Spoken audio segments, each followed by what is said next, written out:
Um, Tonight, I wanted to talk about something a little bit different. It's not business related. We just wanted to let everybody know some of the things that are kind of near and dear to our hearts. So it is very personal. Tonight, I'm welcoming Mike Fox onto the webcast, and we're going to talk a little bit about what we have done in Honduras.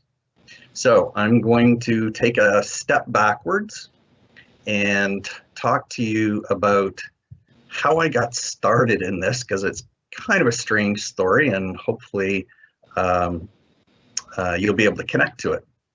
I was in a business meeting back in 2005 in Toronto with another financial advisor, and I asked him what he'd been up to, and he talked to me about what he was doing in the country of Honduras and El Salvador. And they were funding microcredit unions, and they were working on infrastructure projects in different remote communities in a developing country or two developing countries. And I was intrigued. I really found it interesting. And I said to him that night, I think I need to go and check this out. So I made plans to go the following year and went down to both Honduras and El Salvador, and we visited a bunch of microcredit unions. I found it fascinating, and I was just captivated by how this whole process could work. How could we as North Americans help to enable or provide the opportunity to people in a developing country to become self-sufficient and to generate their own income and their own wealth to become self-sufficient. So I remember coming back the first year. I felt a little guilty. It was right before Christmas, and I come back and, we're enjoying all of the wonders of life in North America in a first world country. And I've just come from a developing country where people live in a kind of abject poverty that I had never witnessed before. So I kind of let it sit with me for a while. I was contemplating whether I would go back and do something like this again. And so I told my spouse, you know what, I'm just going to sit on it for 3 or 6 months, and I'll try to figure out whether this is something I would like to do again. So the time went by. I said the fire didn't go out. I still was quite intrigued by what they were doing, and I decided I wanted to go again. That was, I think it's 13 trips. I think the next trip is number 14. And then some of the leadership from IPC, from Investment Planning Council, had a conversation with me and said, yeah, we understand what you're doing down there in Honduras, and I was wondering if you would be interested in leading teams of IPC people to Honduras. I said, absolutely. I think that would be great. I would love to do that. And so we put out the invitation countrywide. We have made several trips to Honduras with IPC people, and we've got a couple of projects on the go right now, not the least of which is that because of the global pandemic, a lot of the people in the smaller, more remote communities where we're accustomed to working are actually running out of food. And so we are working on putting a project together where we will send sufficient funding to provide about a 3-week period of food for about 500 families in Honduras. So I wanted to share just a short video with you about one of the trips to Honduras. So this is an IPC trip, but it is a couple of years ago. It was 2016. And as the team leader, part of my responsibility is to try to capture things about the trip that people can bring back and share with people back in North America, so that our families, our friends, and others, business associates, can understand sort of what our trip was like.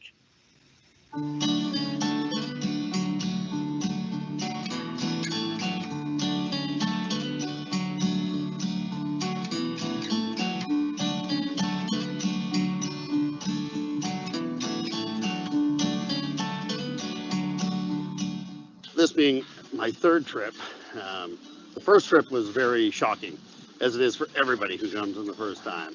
Second trip, you got pretty well the lay of the land, you know it. But this was the third trip is a totally different community. So you get used to the community, you get used to the pace, you get used to the people. So this was a new community, and it was far beyond my expectation. I didn't really have expectations, but I guess I would have one, and that was that I thought, you know, I was going to be here for 10 to 11 days, no showering, food being beans and rice.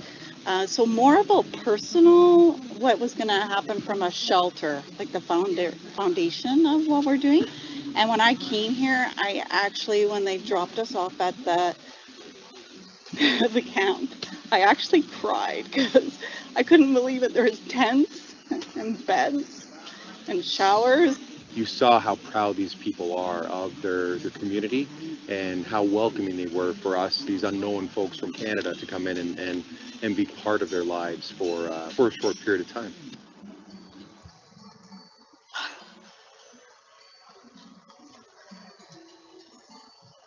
Just pulling up. It was like, I just felt like, wow, we're finally here and we're home with our new family. I think making sure I prioritize the important things in life. That's probably the biggest part of this. Spending time with the family is very critical. Feeling really humbled, arriving in the village and seeing how much work had been done on our behalf. But then recognizing that, you know, the intention would be the same, you know, whether you're in Honduras or in Toronto. Exactly what happens. Just bringing. I'm hoping that there's going to be time to contemplate, to not be on a rigid timeline, to think about the important things in life. This, like any other experience, is all about appreciating what we have. I think it gives you back a perspective on life that you forget about.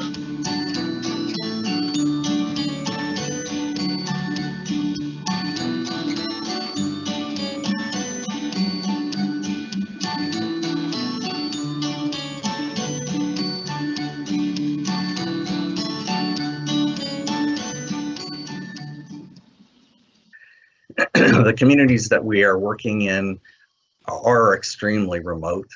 They're very difficult to get to with almost any vehicle. We normally spend about 10 days in a community, and we make long-term commitments to those communities that give us the opportunity to help build some infrastructure, which might mean putting cement floors into people's houses that have dirt floors. It could be building pilas that can contain water.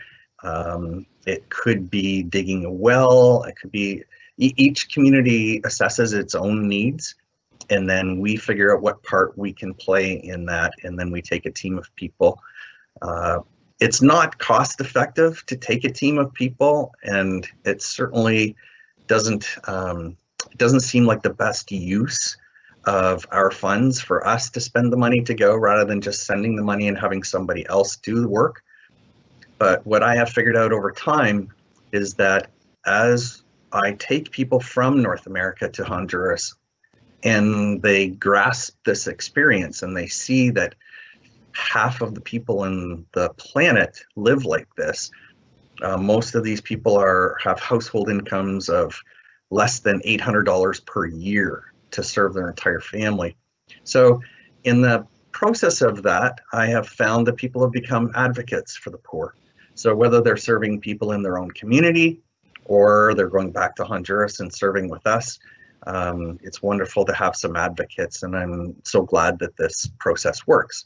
So I don't begrudge people spending the money to travel to Honduras, because not only does it give them a potentially life-changing experience, but it also flows over to people back here in North America. So it's pretty difficult to go there and come back and see life exactly the same way.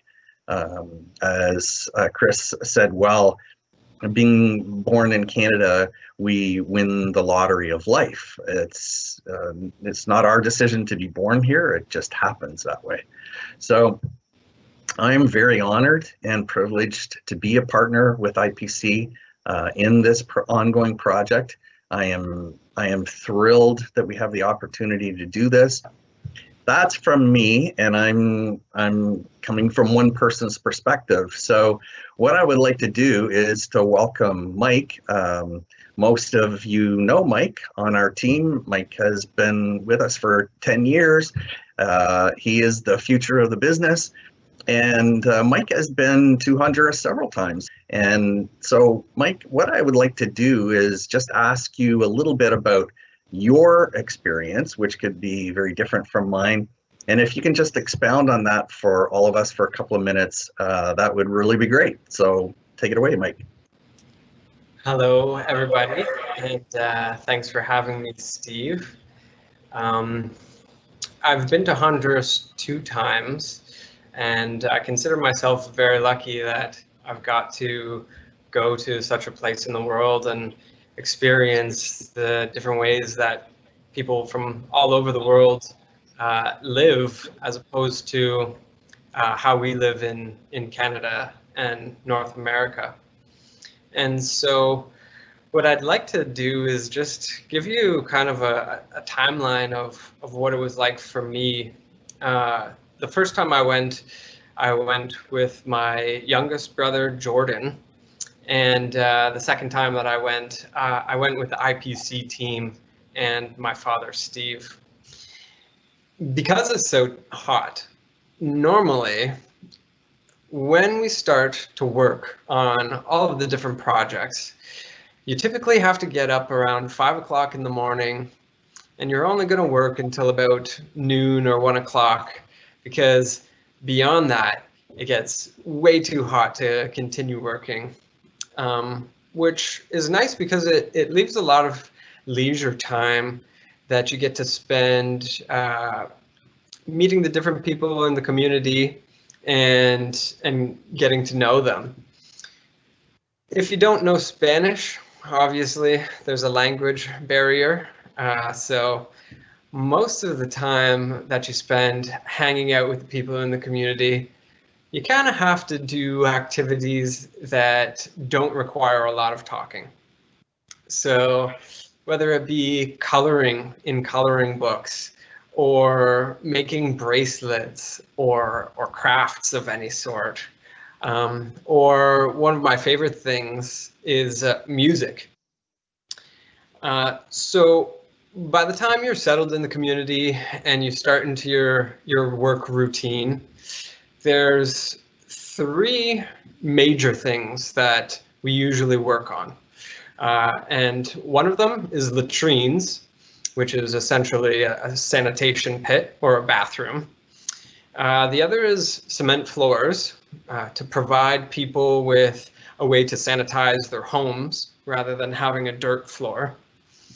And the other one are pilas, which is essentially a big cement tub that once a week, usually, or a couple of times a week, the water will turn on and people will fill their pilas full of water so that they can use it for washing. In the evenings, we spend lots of time hanging out with the community.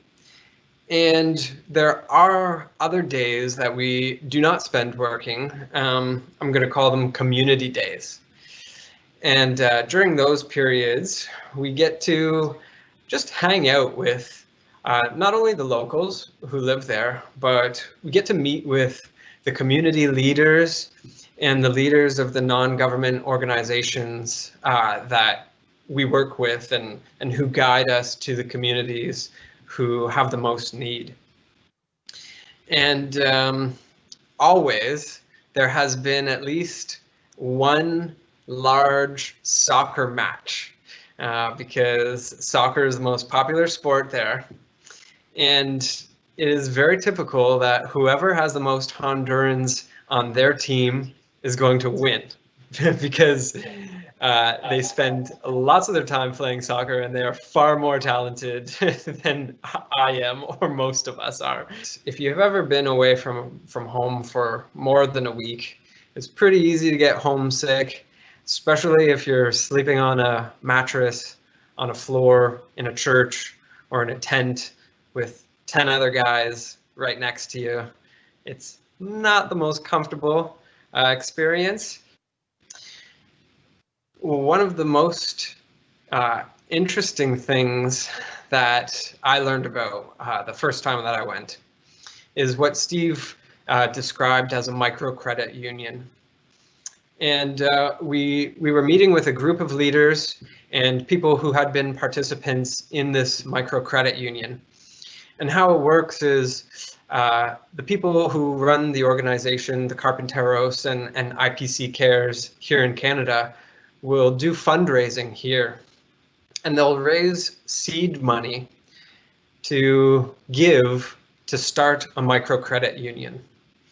And there was one individual who got a loan from the microcredit union, and he was a farmer, and so typically he would buy some seeds and he'd grow his crop, and he would get enough food to feed his family and extra to sell in town to generate some income, and he'd keep some of his crop and let it go to seed so that he would have seed next year to replant.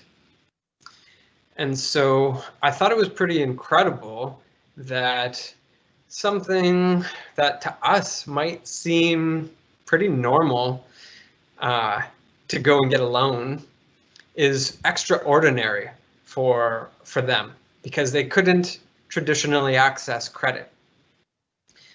And so it made me really conscious about the fact that here in Canada, as long as you have a job and you can prove your income, you can go and get a loan for hundreds of thousands of dollars to buy a house that you normally otherwise couldn't afford. And so I thought that that was one of the most impactful things that that we provided, that seems fairly insignificant, but was actually life-changing for someone else. And so the other thing that I think about every day, essentially, is the fact that we have and are so used to indoor plumbing. And when I first went to Honduras, there was no showers available for us. The second time I went, they did build showers, and they had them separated for boys and girls, and there were several of them, and so it was pretty comfortable. But the first time that I went, there was no showers. There was just one little curtained off area where you would take a bucket and fill it with water and pour it over your head and kind of wash yourself off. And you couldn't use too much water, because if you used too much, somebody had to walk a mile down the road and go fill up a jug of water and carry it all the way back. And so almost every day when I turn on my shower and the hot water comes out automatically, I think about how privileged we are here in Canada. And so the three things that the Carpinteros and IPC Cares focus on when we go to Honduras is community integration, one of the most important things, integrating yourself into the community so that you really get to experience what life is like for the people who live there. The second thing is work projects.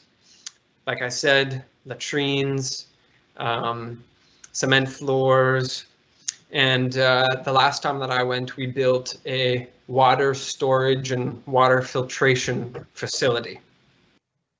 And the third thing that we focus on when we go there is personal growth, because going through those types of experiences and seeing the way that people throughout the rest of the world live definitely will provide lots of perspective and hopefully lots of personal growth. That's awesome, Mike. Thanks for sharing all of that with us. Greatly appreciate it. There's no doubt that each person comes back with their own sort of unique experience about what it was like to be in a developing country and to live in a community and try to interact in a different language and all the things that come along with that. But you did hit upon one point, which I just want to reiterate for myself because it certainly is profound. I think that when I first went to Honduras, and maybe for the first few times that I went to Honduras, I really wanted to serve someone else. I've been part of an inner city church for almost 30 years in Windsor. I enjoy using whatever I have and endeavoring to serve somebody else. And I think most people do that. And it's fun, it's rewarding, and you get to share in the joy that you share with somebody else as you do that. What I found, though, after making multiple trips to Honduras, that in fact, what had changed was me. And that was kind of a surprise to me at first. To be honest with you, I hadn't really anticipated that that was going to happen, but I am definitely not the same person that I was the first time that I made a trip to Honduras, and certainly not prior to doing any of that. So again, I know lots of you and people in the community are involved in all kinds of tremendous things, and we all enjoy being part of serving somebody else in a variety of different ways. And so anyway, I just wanted to reiterate your comment, Mike. I totally agree with you that it's pretty difficult to go and experience that and be unchanged. So if this is something that any of you want to know more about, if you happen to be on this webcast or if you are seeing this through our Facebook page, then reach out to us and give us your questions, and we'll do our best to answer them. We're certainly not experts, but we'll do what we can to answer them. So I would like to sort of leave you with this thought. As Mike said, and as Chris most aptly said, we won the lottery of life by being born in Canada, and there's no question about that. And what is our responsibility with that? When we look at the global community, or whether we're looking at the inner city or wherever we're looking, what is our responsibility with all of that? And I think that's a good question to contemplate. So if you've ever had a time in your life when you were in need and someone else reached out to you, or if you have resources that you might be able to share, whether it's your time or your talent or your money, it's a good question to contemplate, because we're very fortunate where we live, and we have a good life, and we didn't get to choose it. We were just born here, and so we've been able to enjoy a lot of the things that come along with that. So thank you for taking time tonight or watching this on after the fact on our Facebook page. You can find us at Border City Financial on Facebook, or bordercityfinancial.com on our webpage. And so for myself, Steve, and for Mike, we want to thank you for taking time out of your day to come and share this time with us. And we hope that you found it interesting and enjoyable. So have a great night, everybody. Take care.